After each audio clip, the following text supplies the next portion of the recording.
Welcome to Independent Joe. I'm excited to relaunch this podcast with long-form interviews of candidates running for California Assembly, California Senate, and the U.S. House of Representatives in California districts. This is the very first interview in the series. It is with Joe Rubay, who is running for California Assembly as a Republican here in California's 16th District, which includes Lafayette, Orinda, and Moraga, and stretches down the I-680 corridor from Walnut Creek through Alamo, Danville, San Ramon, Dublin, Pleasanton, and over to Livermore. The goal of this series is to give voters a closer look at the candidates running in their local districts, to get to know them, to see where they stand on the issues. If you like the concept, then please share with your family, friends, neighbors, and colleagues. I hope you enjoy this interview. You'll see that Joe Rubay is well versed on the issues. We covered everything from the cost of living to the environment, parental rights and education, Second Amendment, abortion, and a whole lot more. And I think you'll be surprised by his stances on a few of the issues. I know I was. Listen for yourself and feel free to comment on the race between him and his opponent, Democrat Incumbent Rebecca Bauer-Kahan. Enjoy. Thank you for being my guinea pig. Guinea pig. Yeah. I'm very proud of this. Probably the most important question that you'll have to answer today is, are you going to choose the red chair or the blue chair? That's super easy, my friend. The red chair, I can. All right, perfect. Yeah. That's actually, that's the better chair anyway, because you're facing the big natural light windows here. Yes. So, yes. Yeah, so you'll look like a supermodel in the videos. All right, I'll get you your coffee here. Mm-hmm. All right, Carrot, you go lay down. Yeah. Yep, you go lay down. Go lay down. Yeah, thank you for being my guinea pig. This is the very first Independent Joe podcast where I have a guest, and so the lighting and the cameras, never done this before. Yeah. Probably get better as I go, but I really appreciate you, saying yes to the interview. My pleasure, my honor. When I first saw the Independent Joe website, I was very impressed. Thank you, I appreciate it. Yeah, and like I said, the goal of this is just to create a forum where we can have state candidates running for Assembly and Senate, and then the U.S. House districts here in California have someplace where they can go and sit down for like a 45, 60, 90-minute podcast interview, because national candidates will get that kind of attention, but there is not that forum for candidates running for state offices. Yes. And we really need that. Yes. So that's why I'm creating this. It's not really out there, and I'm hoping that you will be the icebreaker, the groundbreaker, and then more people will come on, including your opponent, Rebecca Bauer-Kahan. That would be wonderful. I hope she does. Yeah, for sure. I'm sure she'd be a very good interview, too.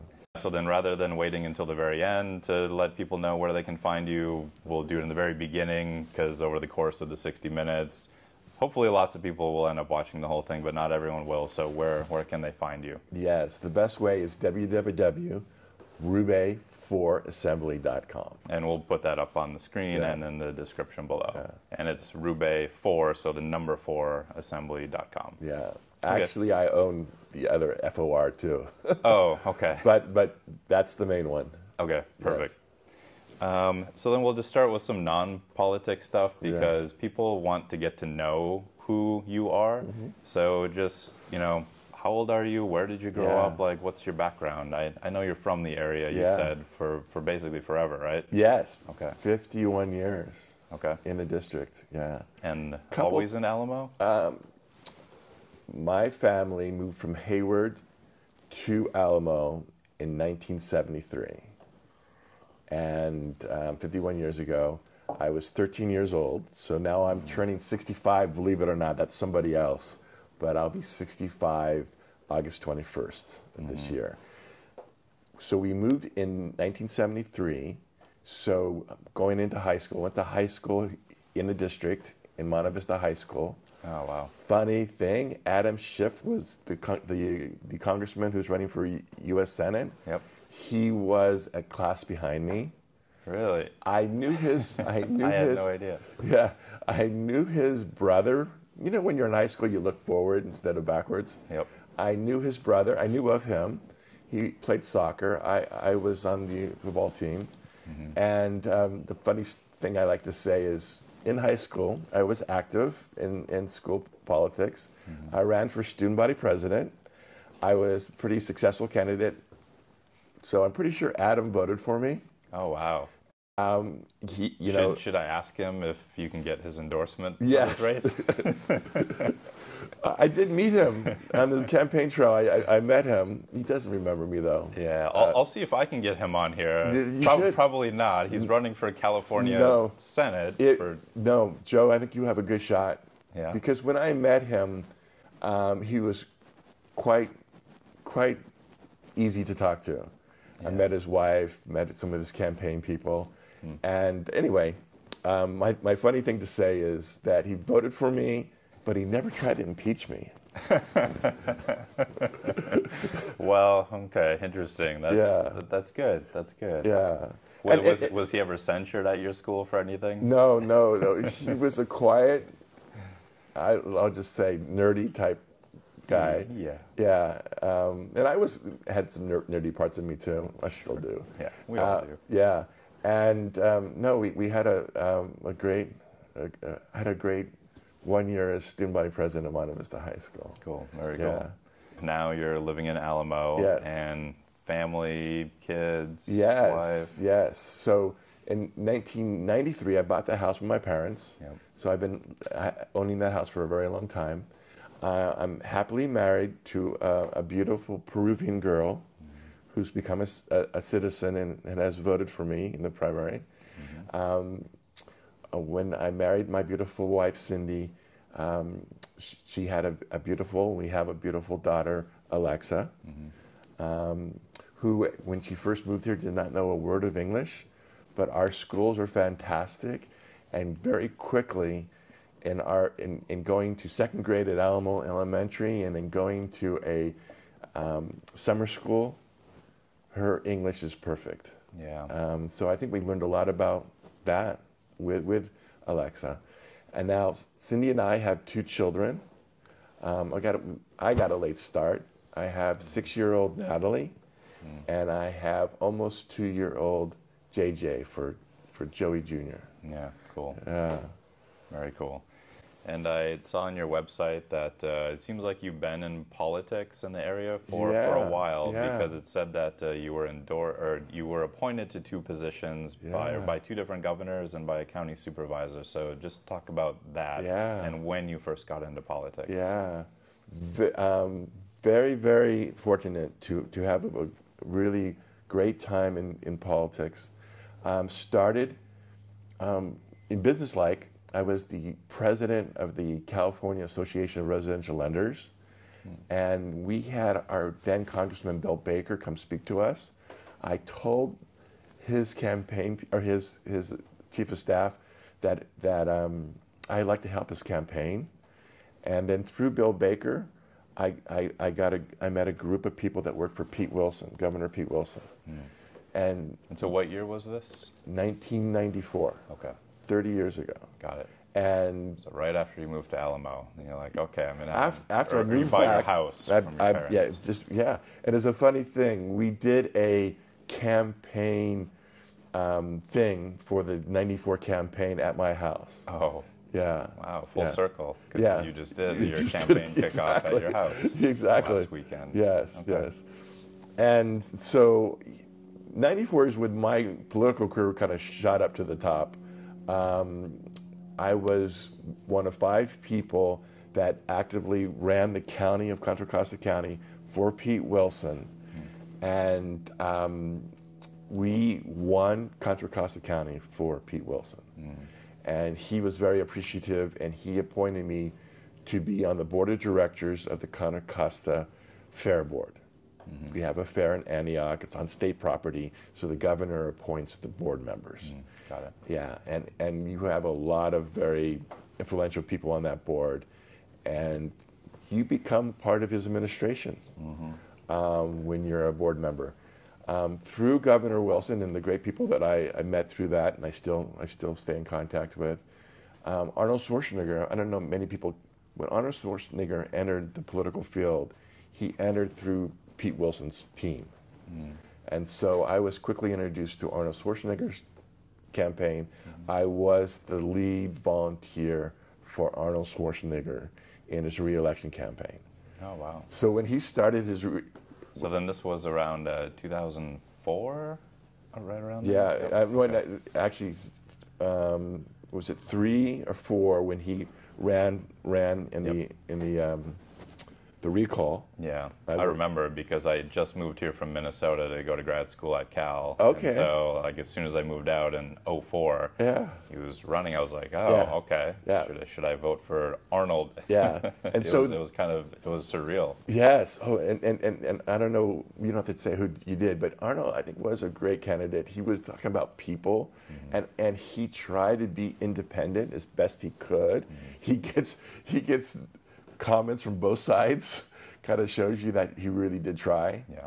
And I really enjoyed working with him. When he ran for re-election, I think that's 2006, I was his lead volunteer. So he started his bus tour. They asked me to greet him, out in Pittsburgh, Contra County. And I just, I've been to a number of things with him. To me, he was a great candidate. He just, what he had a problem with, he didn't have enough balance in the Assembly and the State Senate. So the left kind of took control of him. But I see. And we'll for sure be getting back into balance because I know that on your side you want to restore balance and restore California. So we'll for sure talk about where the legislature is now and maybe you can bring it back to how it compared to back then. Yeah. So you ran for Assembly 2020. 2020. Yeah. You're running COVID. again. Right. And then I ran in 2022.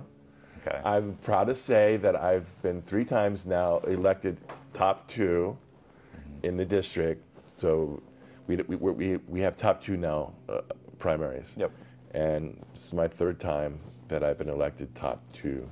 Perfect. Yeah. So why are you running this year again? Yeah. Why do you keep trying? Exactly. It's so important to me. We have one of the most incredible states.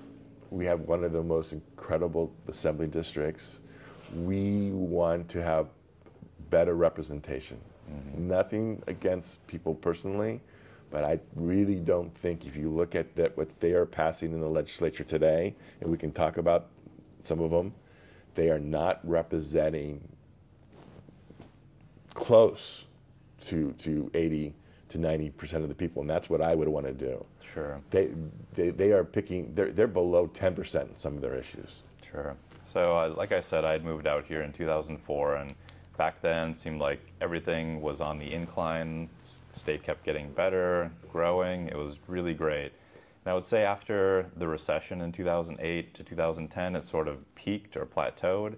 And then I feel like somewhere in the mid-teens, 15, 16, it began to decline. And then it's really accelerated over the last few years. So that's my personal feeling. But even when I was running my campaign, that was the feeling that most of the people that I was talking to had also. And so I think I know the answer to the question I'm going to ask you next. Because on your website, you say the California legislature is now 80% Democrat. Their unchecked agenda is destroying the state. Exactly. So I'm guessing that you would put a lot of the blame on sort of the left, their legislation. We can quantify it. They have a super majority right now. And actually, for people who don't know what that is, what is that? They have over 2/3 of the assembly members. Okay. And why is that important? Why is that important? Because now they can pass legislation without any input from the other party. They can raise your taxes at will. Okay. They can do anything at will. So it's basically all the bills and all the budgets. Yeah. Like even so, I know that in California, you have to have a 2/3 majority in order to pass the budget, right? Well, and so if you are under the 66%, then you have to bring in a Republican or 2 or however many you need in order to get the budget through. Exactly. Okay. And that timeline you just gave me of when you moved here and so forth, that's when we lost it. We lost it in 2016. Yeah. Well, so now let's go into the issues because I know that's what you're here for, and that's what everyone wants to hear from you. So on your site, you list a whole bunch of things, and we'll just start with some general categories. Yeah. One of the things you write is that you want to prioritize your safety over social justice. So violent criminals, drug users, and repeat theft offenders have destroyed our cities and are coming for our suburbs. I will prioritize your family's safety and the success of our small businesses over failed social justice programs. Exactly. So go ahead and talk a little bit about what sort of legislation you think is harming, causing California to decline, and where your position is different than your opponent. Yes. And most people have heard this now. It was originally Prop 47 called the Safe Streets. I think it was 2014, okay? And it sounded good at the time, but basically it had a number of things with everything you mentioned, with drugs, with crime. And one of the things that most people know about is the $950. Under $950, you can steal from a store. It's a misdemeanor, okay? It's not a felony. It used to be $400, but they raised it to $950, okay? And if you research this, they did that to kind of reduce the number of people they have in the social in prisons. And it's been effective, but it also has raised the crime. San Francisco is a perfect example of it. You can go to a store and steal less than $950, and then you can go down the street to another store the same day, same hour, and steal another $900. You only get charged with one of them, and it's a misdemeanor. Got it. So how does that affect what's going on? Well, the people have realized that, and we've come up with a proposition to correct that. And if you saw the governor and the assembly, they try to put up another bill, a poison pill. But unfortunately, it didn't work. But what the powers to be in Sacramento, they are still thinking that they know better than us, that and there's a quote from my opponent, that the focus should be on the person that is struggling in poverty, that's caught up in the criminal justice system. Okay? My opinion is safety first. Before we do any kind of social engineering when it comes to public safety, we got to make sure our families, our children are safe. And that's not happening right now. Sure. Yeah, and I think a lot of people, especially in this district, would generally agree with that. But then to see the other side and to push back a little bit, there are a lot of people that are struggling, and so yes, we can put them into the jail prison system, but then what sorts of things do we need in addition to try to make sure that we lower recidivism? Yeah. Or is there a more fundamental problem than here comes our podcast dog again. Yeah, our audience, the crowd that's here. She likes you. Yeah. So, she's wonderful. just giving you encouragement. She's saying, great job so far. Exactly. I appreciate it. All right, Garrett, come on, go. So then just talking about recidivism and what sorts of alternatives we can create. So say we remove that $950 limit. Obviously, more people will be arrested. More people will be put into jail and prison. Is there anything we can do to help them, or is it a more fundamental, cultural and foundational problem that needs to be addressed? And I'll let you talk about either or both. Oh, Joe, you are good. That's it. The fundamental foundation.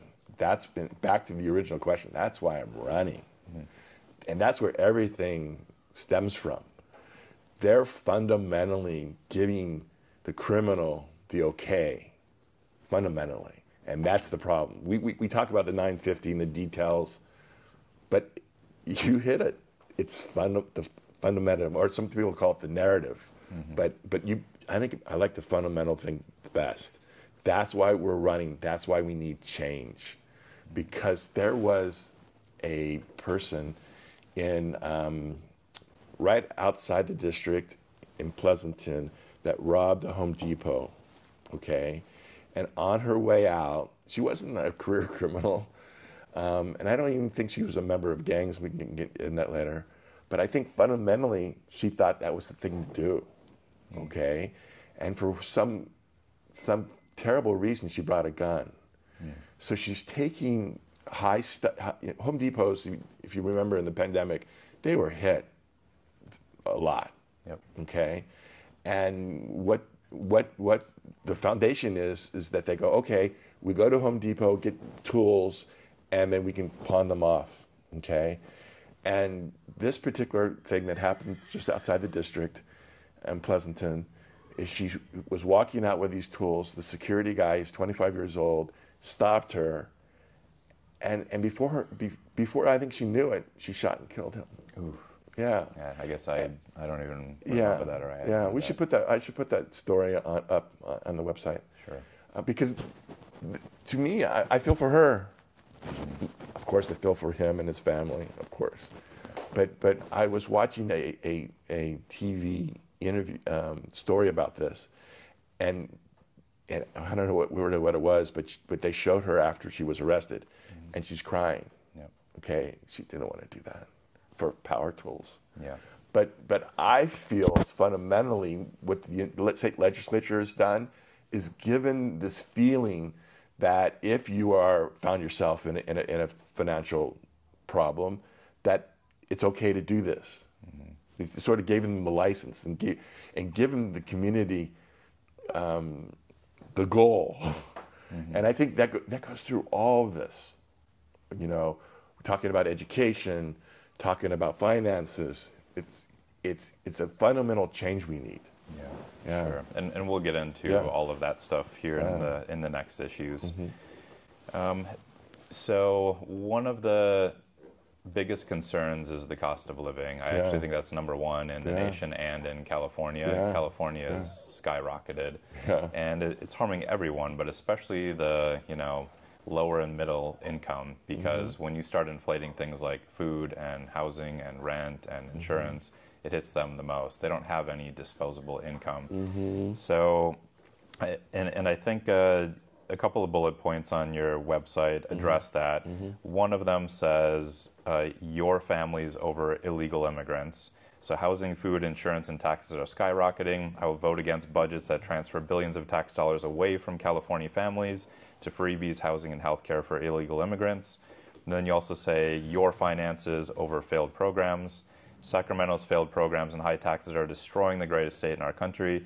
People create prosperity and not government programs. I will vote to leave money in our pockets so we can rebuild California. Yes.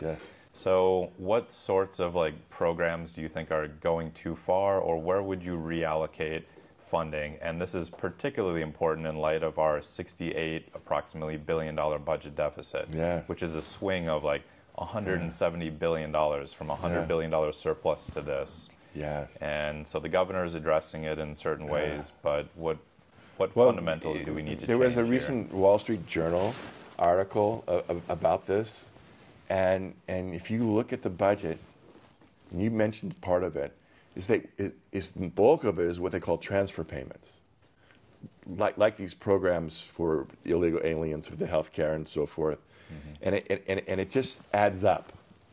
Okay, and so per the Wall Street Journal, it's not state putting money into infrastructure and other projects that will last.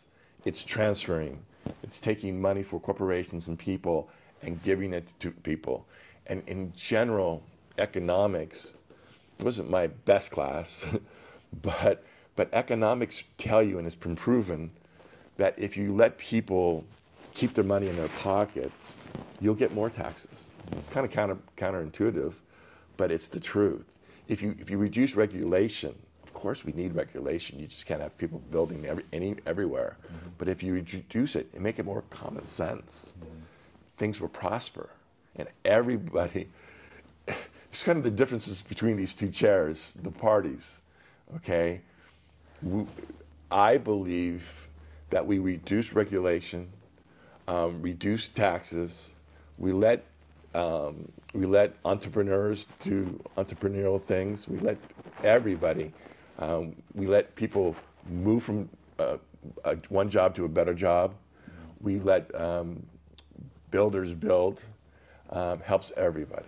Yeah, so let's talk specifically about one of these issues. Yeah. So housing we'll go into, because you're an entrepreneur. You have a business, and is it assessing or real estate appraising? Okay, got it.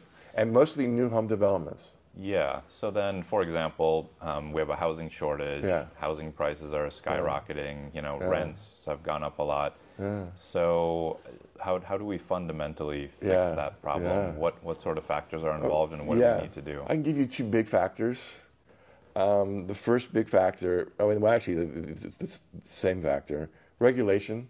I do a lot of new homes, and there's a project called One Lake up in Fairfield, actually developed by a fellow Alamonian and his partner. Took 12 years to develop this subdivision, okay? And it's beautiful. When you let developers develop, they do a wonderful job. Took them 12 years to do it. It's in Fairfield. It's a little away from downtown. California has a ton of land. And we probably just build on 6% of the land. If we built on, this is from Steve Hilton, if we built on 1% more, everybody could have a 10,000 square foot lot. Sure. So what I'm hearing you say is you would be open to changing zoning laws, or I guess giving more freedom to city and local counties to we have to take a really solid review of all these regulations. Sure. Okay. Another story is, and it has to do with economies, is like my brother and I have a really small business. We have a couple people in there, but the state regulator will come in, from the employment office and say, who are these people? They'll send somebody to look at our little company, okay? And of course, we've learned to do everything correct, so it's not a problem. But why are they focused on these regulations overboard? Sure. We need regulation in zoning and everything. We need zoning, but let me talk about that. The current legislature thought it would be a good idea to take planning and move it to the state, take it away from the local. So SB 9 was a bill by Scott Wiener that basically said we want planning in the state level, not the local level, and they kind of said that they would do that for housing prices. Since that was like 4 years ago, housing prices have done nothing but gone up. They're still very strong. Sure. Okay. So it's not zoning, it's letting that developer that I just talked about build One Lake in 2 or 3 years instead of 12. Sure. Okay. If we let them do that, they're going to build good stuff. They're going to build more stuff, and then eventually our prices will come down. Part of prices is the success of California. Okay, we have an incredible economic engine, Silicon Valley. You came from Minnesota. Yep. Okay, all right. So we have some really intelligent people, and what do they want? They want good schools. That's why this district prices are very high, and right now they're very stable. Yeah. And they're willing to pay higher prices for things like good education. But, and as a parent who has a daughter, who goes to school just down the road here in the district, that was one of the things that I had started to look at when I was running for office too. And I had a lot of parents coming up to me who, were concerned about, kind of what's happening in our schools, the direction that they're going. Yeah. And so let's jump into that. Okay, sure. There's been a lot of controversy over parents' rights, and the bill that just went through basically saying that the schools don't have to let a parent know if their child wants to go by a different gender. They're told not to. Yeah, so go ahead and talk about what your position on that would be, and if that's the same as your opponent or if it's different. Completely opposite. Okay. Not to knock her, but there's a video of her on the floor, June 27th, supporting this bill. And I think she's supporting it she's got 3 children, and I know she loves her kids. She's supporting it from her heart, but it goes back to this foundational thing. Our parties are almost foundationally different, and especially in this issue. Maybe we'll back to just my campaign. My campaign is to promote our schools. I think our schools are fantastic. I have two children in the schools and one coming up. Okay, they're fantastic, but they should be focused on STEM, you know, science, technology, engineering, and math. Okay, because that's the future. Okay, we should take all political stuff out of schools. I was on the PTA for when Alexa was in middle school, and I'm going to do this again after the cycle, join back to PTA for Natalie. The PTA, I learned that schools don't want politics, but politics are dripping into it.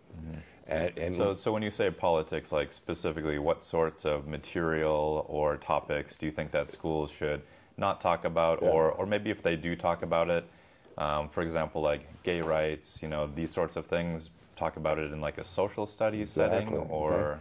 And I can talk to you specifically. When I was on the executive board of the PTA in the middle school, Stone Valley Middle School, they asked me to be the parliamentarian because I have some background there, and the first assignment was to look at their bylaws because every 5 years they have to update them.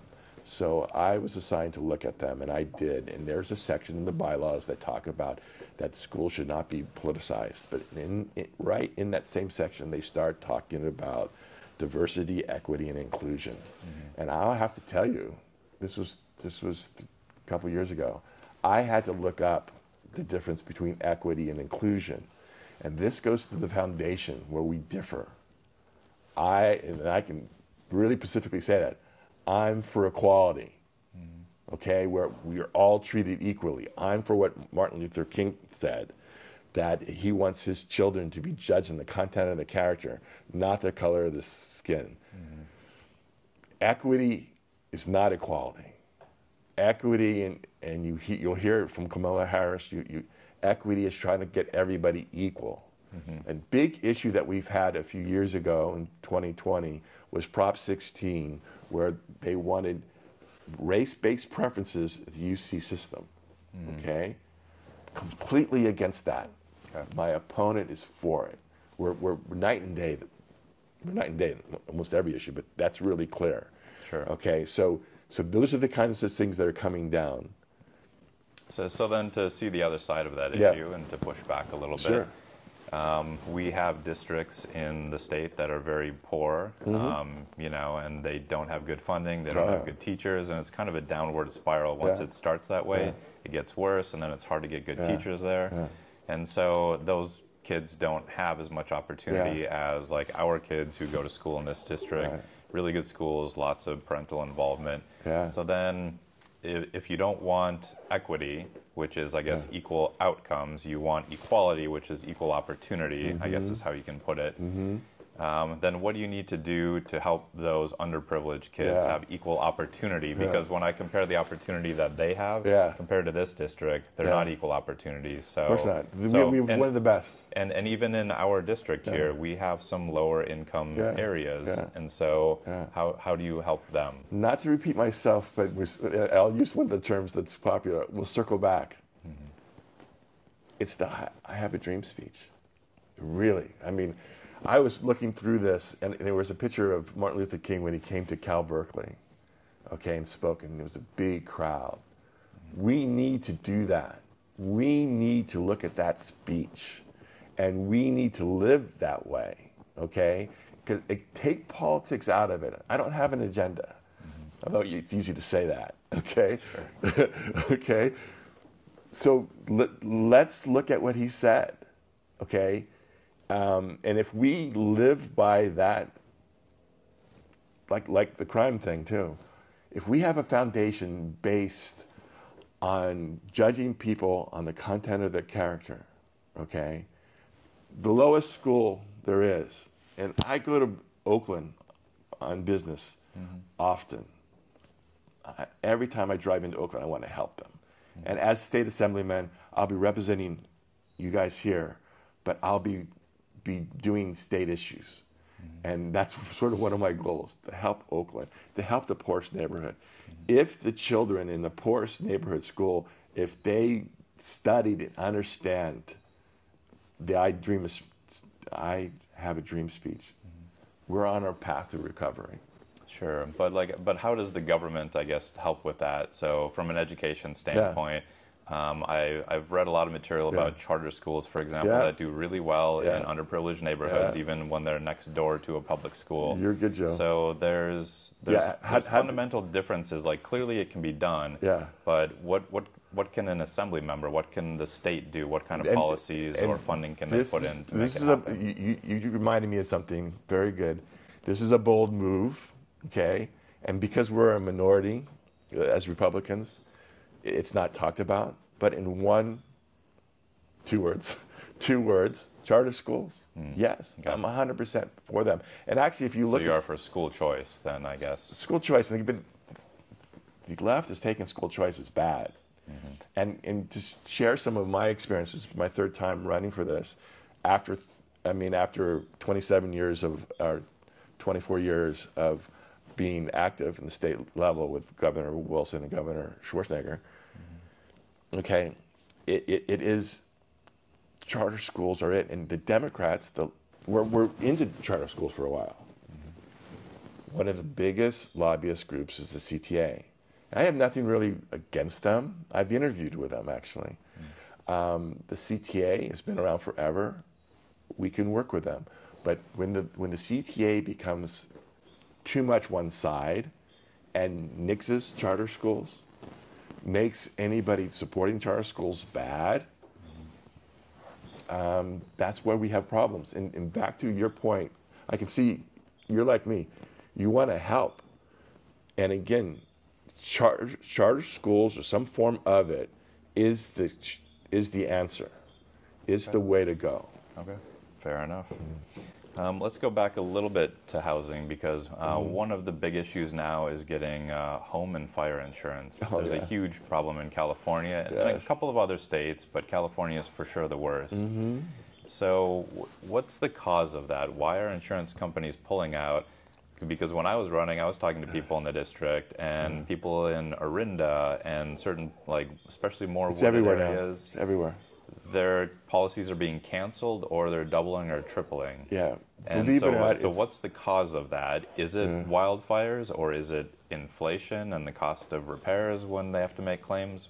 You're good. And let me add a third thing to that. It's all of it. Third thing to that, Prop 103, I guess back in 1988, way back. I don't know if that old.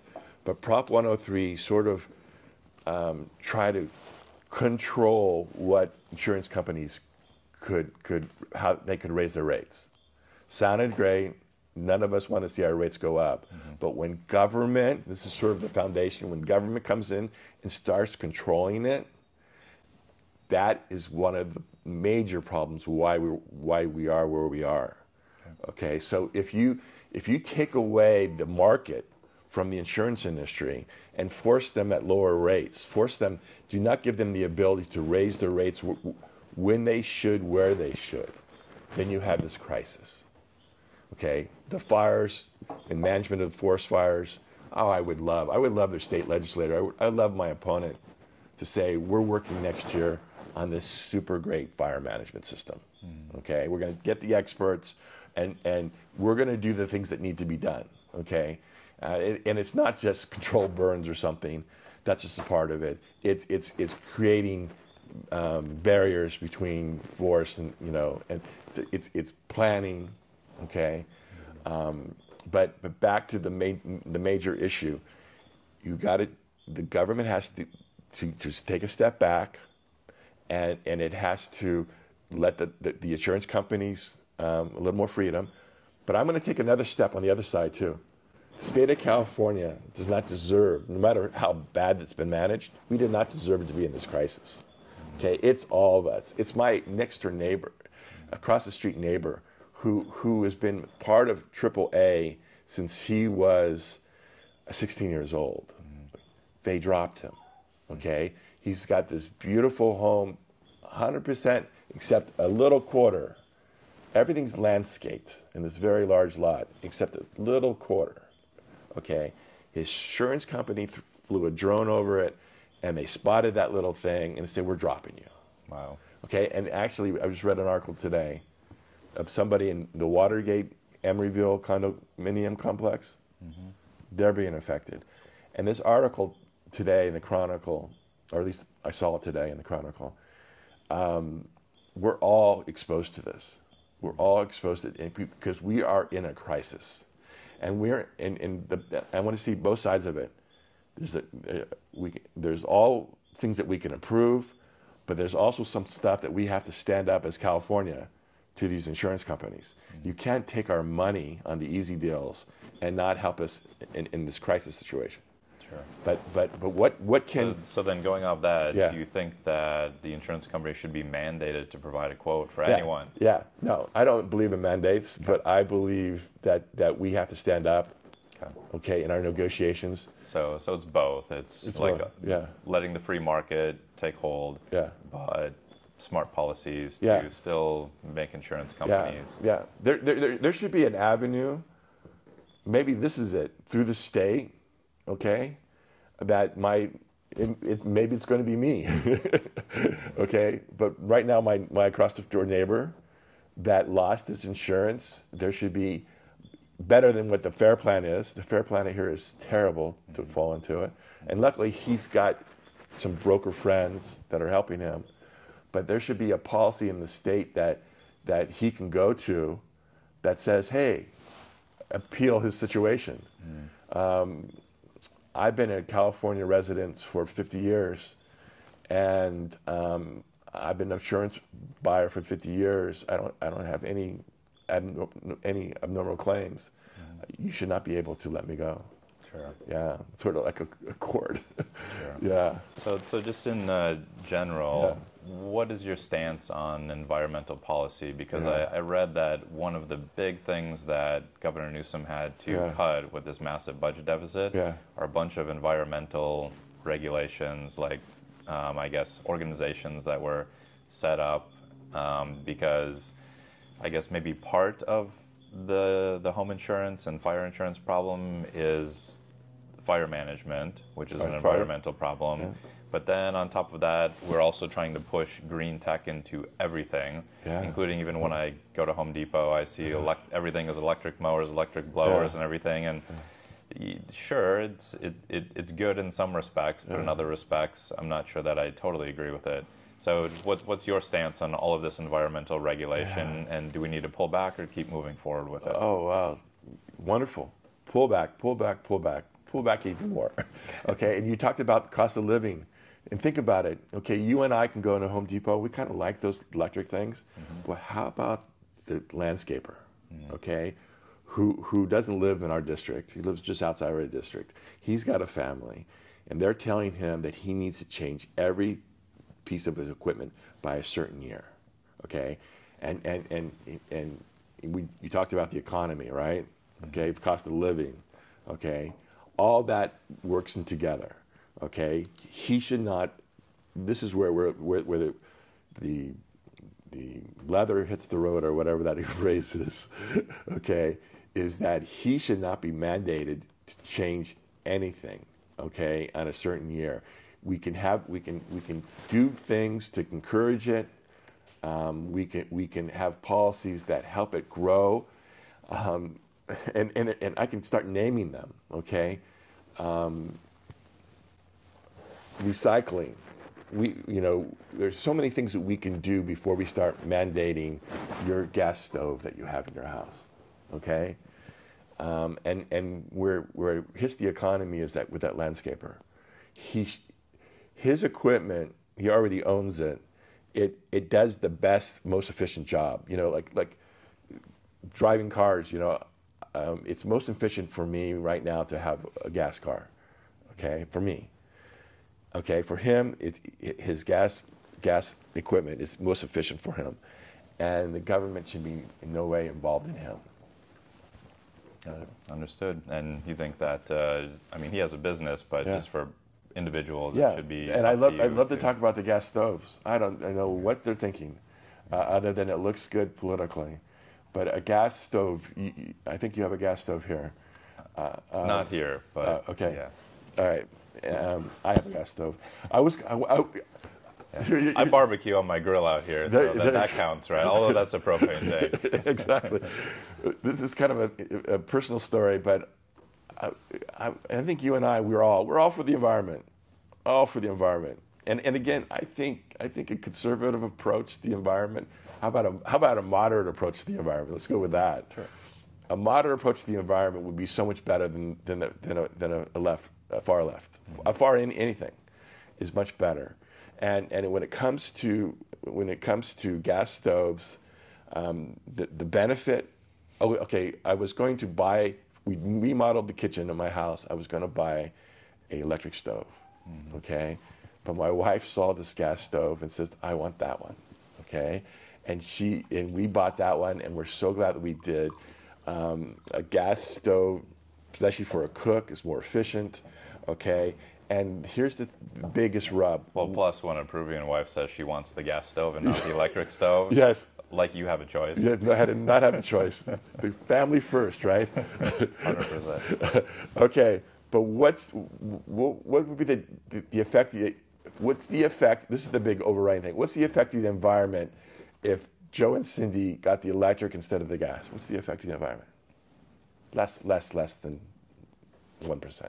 Yeah, true. I do look at all these studies showing that even if the U.S. goes totally green, China and India, they're not going green. They're actually going sort of less green. Well, they're developing green tech, but like the temperature change or the decrease in the temperature change is like a fraction of a tenth of a degree or something like that. So I see where you're coming from on that.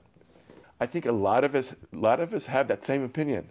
And that's my opinion exactly. Mm-hmm. I like to say, if all of us in California, because we're talking about California, if all of us in California rode our bikes tomorrow, everywhere we went, mm-hmm. what's the effect? Commerce would stop. Exactly.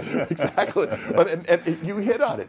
That's the problem of the Green New Deal, or the green things. Yeah. You're hurting commerce, you're not making any difference. Sure. All right.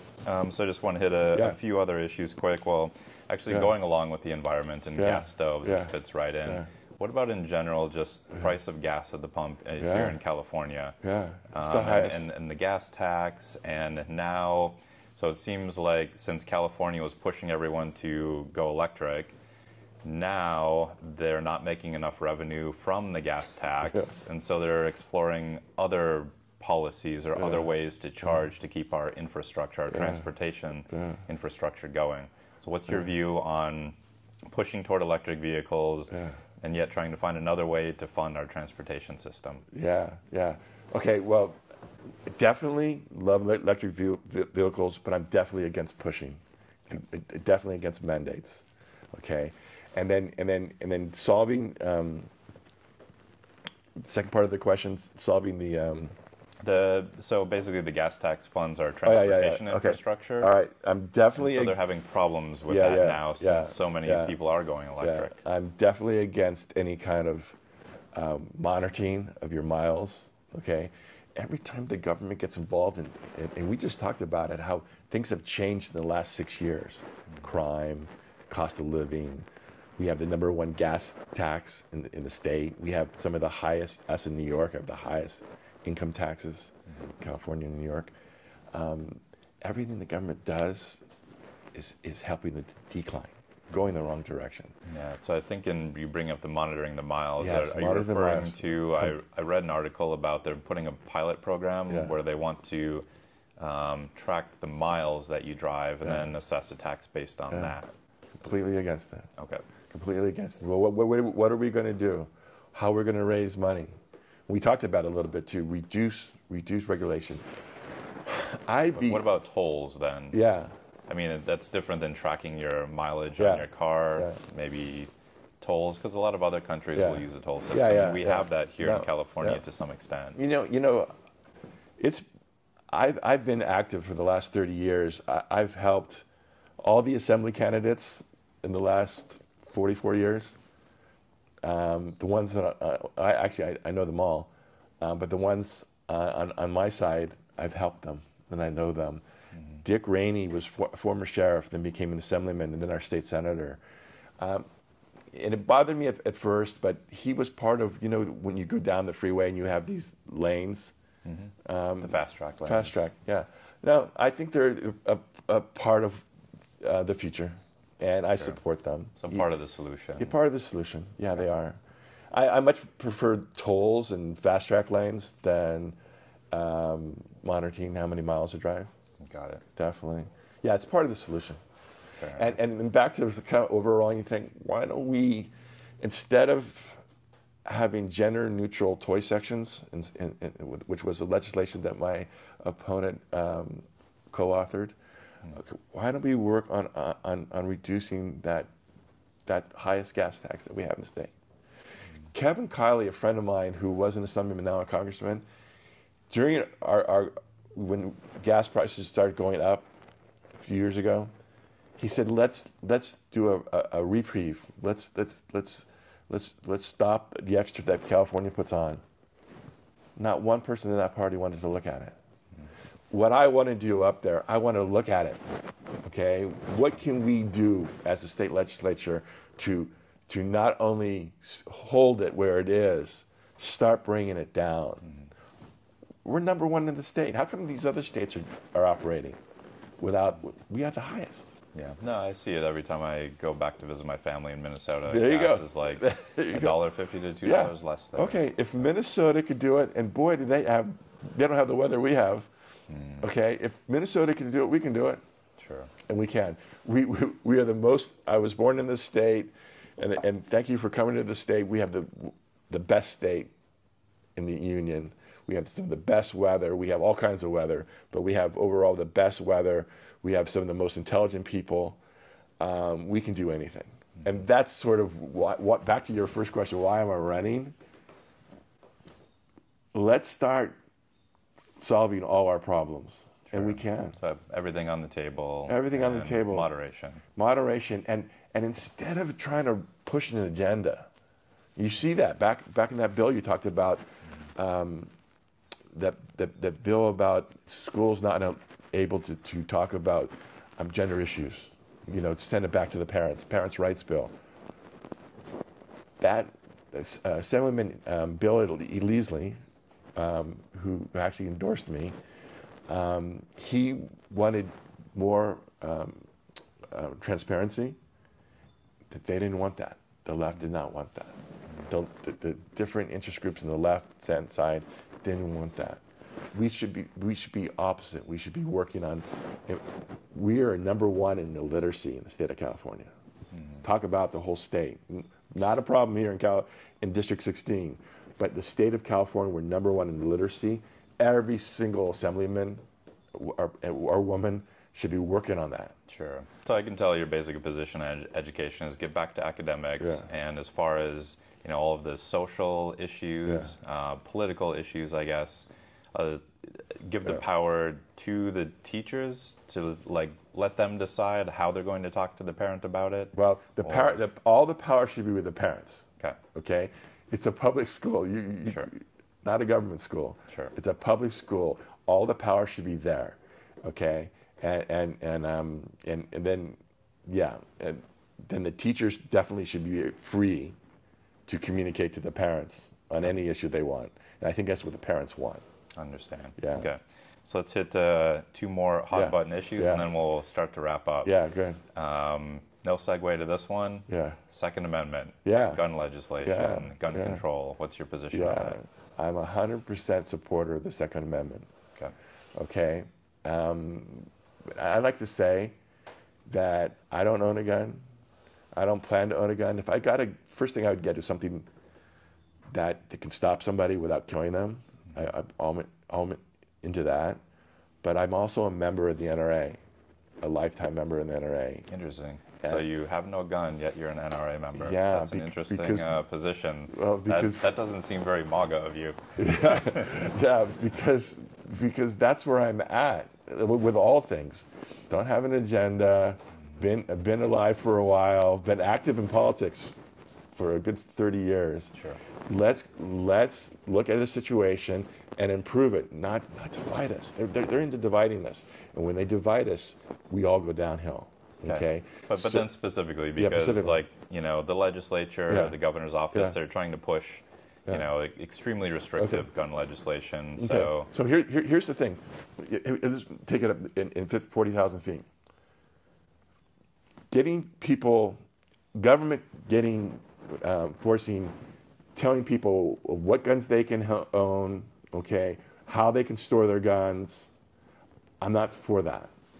I'm for helping with the government certain red flag laws. The whole thing is, it's not the gun, it's the mental health of the person that's shooting the gun, as you see with the assassination attempt. Mm-hmm. Okay, all right, and it's our job to keep guns out of people that shouldn't have guns. Okay. That's my focus.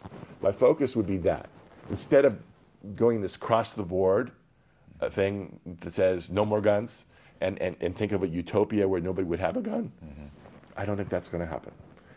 What we can do and what we can do now is things that keep guns away, people that shouldn't have guns. And maybe some of MAGA would be upset with me, but there should be an age limit. You got to be older than 26 to rent a car. Mm-hmm. I'm all for that. The shooter of Donald Trump, he could buy ammo. He's 20 years old. I don't think he should be able to buy ammo. Actually, that's a kind of what should be the age limit? Well, so you're saying we should bump it from 18 up to 21? 26 to 26. Yeah, but those are details that we could work out. But the focus back, super strong support of the Second Amendment, and I think a lot of what the left is saying is against the Second Amendment. Mm-hmm. Okay, and if you want to do what you want to do, then change the Second Amendment. Mm-hmm. Okay, they won't. Which won't happen. No, it won't happen. The Supreme Court has already made it very clear how they're going to interpret it. So we should stop that silly debate. Okay, they're talking about guns of war, and people come up to me and say, why do you guys want guns of war? I don't want guns of war. Mm-hmm. Okay, I want to get the guns out of the people that shouldn't have them. Sure. And that age thing is just one way to do that. Now again, I believe in freedoms, and I don't believe that if you have an argument with your wife, you should have your guns taken away from you.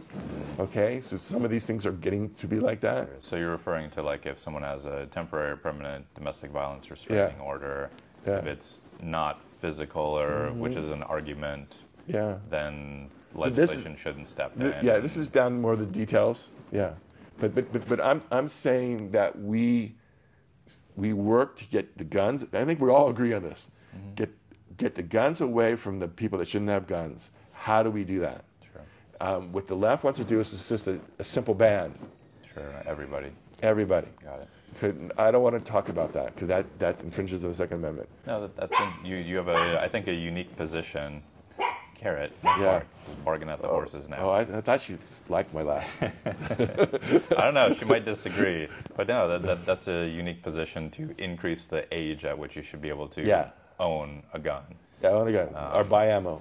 Sure. Buy ammo. Okay. And I was just thinking about this today. The father of the shooter, if you want to get into details, he bought the gun. Mm-hmm. He owned the gun. I think he's culpable in this assassination. Okay, he allowed his son to get that gun. So then there should be laws about locking things up and not allowing others in the household to be able to access them without parental oversight. My first thing would be he should have repercussions. He should be civilly or criminally liable for what happened, because he more or less gave the gun to the shooter. Okay, but let's talk about locking up. I spoke in front of the Danville City Council against what a group called Moms Demand Action was trying to get around the Second Amendment by going to city councils. And this is what the left does. They play on your heart. They play on being accepted. I think a lot of what my opponent does, because she wants to be accepted, she wants to move up in her party. So she makes these decisions that are wrong.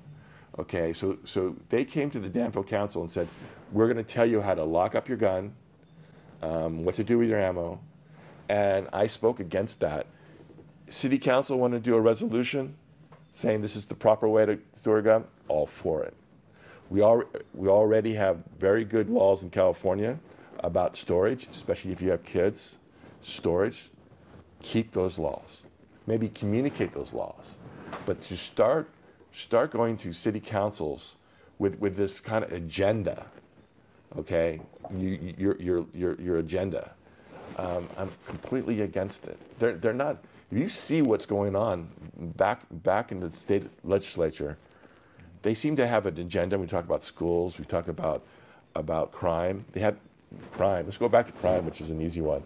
They have an agenda to reduce the prison population, and they're doing certain things that are not helping society. They're increasing crime as a result of trying to close prisons. Exactly. Sure. Exactly. Okay. And in the meantime, increasing our danger. Back to guns. I am for red flag law, certain red flag laws. Okay. I'm totally for communication of properly storing your guns. That's where I'm thinking. This is going to a new thing, where the father of the shooter, the assassin, he should be criminally liable for something. Okay? Because he had that gun, he allowed his son to get that gun. Anyway. Who knows? So it's a parental responsibility, it sounds like. If you know that your kid has issues, then... Gun owner responsibility. Sure. If you have an AR-15 in the house, you're responsible for it. If you have a super fast car, you're kind of responsible for it. You're not going to loan it to your 16-year-old that Interesting. Okay? Sure. That's going to speed. So yeah, I think we can get from that. We can explore that more. If you're a gun owner, and that's why I'm a member of the NRA, well, they're all about training. They're all about education. The people that I've spoke to at the California Rifle and Pistol Association and the people I know that are in the NRA, they're the best gun owners around. Education, proper management, proper safety of a gun. And bringing the government in, you're a gun owner, you're responsible for that. Okay. Fair enough. Yeah. Now let's hit on the last extremely hot button issue, abortion. Okay. So that's a big thing, you know, especially women's rights on the left. Yeah. What's your position on that? Oh, I'm going to make it sound clear, but I know it's very complex. Okay. But I am so much for what the law is in California. Okay. Basically, to make it simple, we have all the exceptions, life of the mother, incest, okay? I've had 2 kids in the last 7 years. I've had 2 kids. Okay, but I stop at viability. And that's what California does. California doesn't even know that. I mean, people don't know that. And we've had it since Roe. It's been codified that... So it's basically allowed until viability, which is at what point? About 27 weeks. Okay. Okay, just to put a week on it, okay? And that's current California law. It's current California law. And that's what I'm against with the left. Gavin Newsom won't do that. He won't say that. That's their problem, too. Their problem is that they won't say that. They will say it's unlimited. In Prop 1 in 2022, Prop 1 said made it vague. Made it like you can have an abortion at any time, even after birth. Okay, after birth is if you are a mother that just did all kinds of drugs and the kid comes out halfway dead, you can't a municipality can't hold her criminally liable for that. I see. Okay, that's how some of these things came up.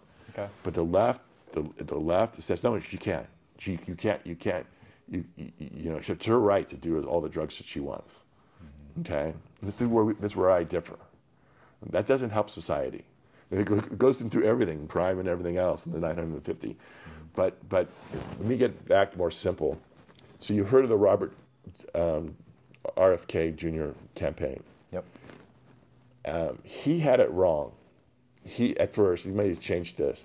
He had what California is, 100% women's rights, up to the 40th week after birth. You're free to do it. Yeah. Okay. And then I saw he change his position. Exactly. Because then he realized that there were actually a lot of terminations because the mother didn't feel that she could financially support the child Yes. if they were born. Yeah. So then he changed to Yes. viability. Exactly. So he changed back to where your position is. Exactly. And apparently where current California and where law his vice president candidate is. Okay. And she said it wonderfully. Okay. You would probably look at me as being a lifelong Republican and her as opposite. On this issue, she and I are exactly the same. And she's quoted as saying, when the mother is healthy, when the baby is healthy, okay, you should not abort it. Okay. Okay. And this is where I'm so frustrated with the left. They don't use her quote. They just go to, Trump wants to ban it nationally. Joe Rubay is a far right, which they haven't said this yet. but everybody that's a Republican or everybody that's a MAGA, they want to ban. They want, no. I think all of us. What's her name? The vice president candidate, Shanahan. Yeah, Nicole Shanahan. I think Nicole Shanahan is perfect. Okay. On this issue. Fair enough. Yeah. Well, that's interesting because the left always tries to paint the Republican candidate as MAGA, and I have to say that your position on this, plus some reasonable gun control responsibility, are not crazy conservative MAGA. Well, I'm not. And the right always tries to paint the left as communist, and most of the time that is not the case either. So, getting back to the point of these podcast interviews, everyone is nuanced. Most political candidates tend to be more in the middle than their opponents paint them out to be. So that's what I want reasonable people in the district to see. Excellent. So then just kind of wrapping up, I think in the current environment, things are moving to the right. So I think, even with your positions on the last two issues that we talked about, you're still going to get the conservative vote in this district. Yeah. What would you say to the independents and to the more conservative and moderate and who knows, maybe even liberal Democrats? Why should they consider not giving their vote to the Democrat incumbent and give it to you instead? It's simple. In the last 6 years, the last years that my opponent's been in office, look at how California's gone, okay? Fiscally, we went up and went down. Crime-wise, we talked about the number of juggings. Okay, we never had a jugging before that I knew of. For those who don't know what juggings are, just explain it really quickly. Yeah, jugging is where they will follow you from coming out of the ATM or out of the bank, or they'll follow you from seeing that you have a expensive jewelry or expensive watch. They will follow you in broad daylight, and at a point where you stop, that they feel they can jump out and rob you of your expensive watch or the money you just took out of the bank. Got it. That's jugging. Okay. So finances, tougher on crime. Mm-hmm. Okay. And when I'm talking about this is the decline. Why change your vote? If you're an independent person, if you live in Doherty Valley, okay, and you work in Silicon Valley, and both of you are working and not able to watch. Hopefully they can watch this podcast, but not able to really get the full picture of what's going on. Okay, look at what's happened in the last, we'll go 10 years. Okay, and what path we are on. We need to change that path. Sure. Yeah, and we talked about it in crime, in education, in finances. Instead of this downward path. Let's change it to some basic things and start moving forward, and let's start solving our problems. Our homeless problem can be solved. It really can be. Our water situation. We had Prop 1 in 2014 that provided 14 billion to water structure, and we haven't built a reservoir. Okay, we need to build reservoirs. And there's all kinds of new technology too that we can. And I'm going to just jump out one more too. Talk about new technology. We have a gas problem. We have a power problem. Okay, I'm going to be bold. Nuclear power. Nuclear power is not the nuclear power of your grandfather. Nuclear power is extremely intelligent right now, and we should. And I think Gavin realized it. We had 4 plants, and they closed 3 of them. They were going to close the 4th one, but he stopped it. Okay. Interesting. And he did the right thing. I didn't know that. He did the right thing. He stopped it. Okay. And it's a great power plant right on the Pacific Ocean. Okay. And he stopped it. And what we should do is to start rebuilding them with today's technology, okay? And we are going to be a future of electric cars. We're going to need electricity. And this is funny too. I read this maybe 14 years ago in the Chronicle, front page, the most green thing you can do, build a nuclear power plant. Okay, fair enough. Yeah. All right. All right. Well, thank you for being my very first guest on this podcast, and I'm hoping that once I get this out there and people just see that this is just a conversation between, 2 people, between the candidate and the voters who want to know about the candidates, that they'll see it's a valuable forum, and I'll be able to get other California Assembly members and senators to come and sit down with me too. And yeah. Thanks for being here. It's been my honor, and I think that's a great idea. And I hope, Rebecca, please sit down with Joe. That would be great. Thank you for the plug. I'll reach out to them again. Yeah. I haven't gotten a response yet from your opponent, Rebecca Bauer-Kahan's office, but perhaps I will now. So I guess until next time, stop being a party animal and become an independent voter. Like I said, I ran as an independent, and I've always been independent, and I just want to understand where the candidates are and who they are as a person, and this helps me do that much better. So not just for myself, but hopefully for everyone else in the district. And thank you for coming. I hope you have a good rest of the afternoon. Yes. Thank you, Joe. Thanks. Kara will be a spectator for the podcast here. She cut down. Can I pet her? Oh, yeah, for sure. Shall I just give her a scratch? Yeah. Oh, you little kiss. You like it? No, she likes you. She's wagging her tail now. Do you know the iconic video of John F. Kennedy getting off the helicopter? Don't think so. Okay, it's pretty iconic. So he it might be at Martha's Vineyard, or it might be at the White House.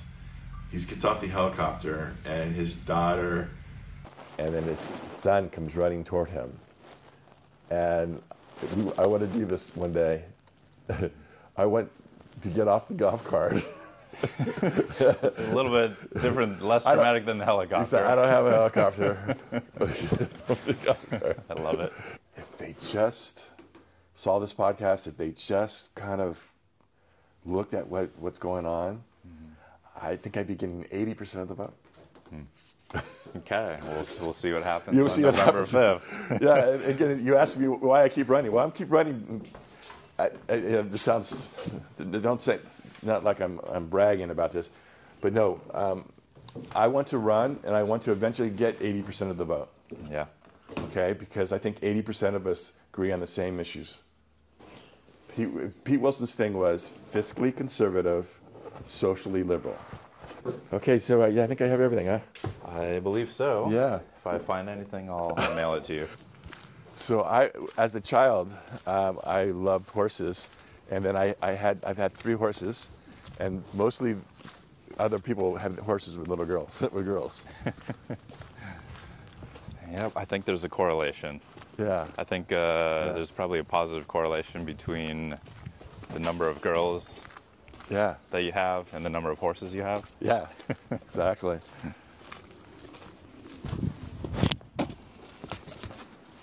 She wants to go in the car with me. She likes being a podcast dog. Yes. Yes.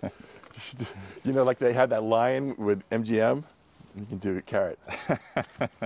Not as intimidating. No. I don't know if anybody would watch those movies. Thanks again. I appreciate it.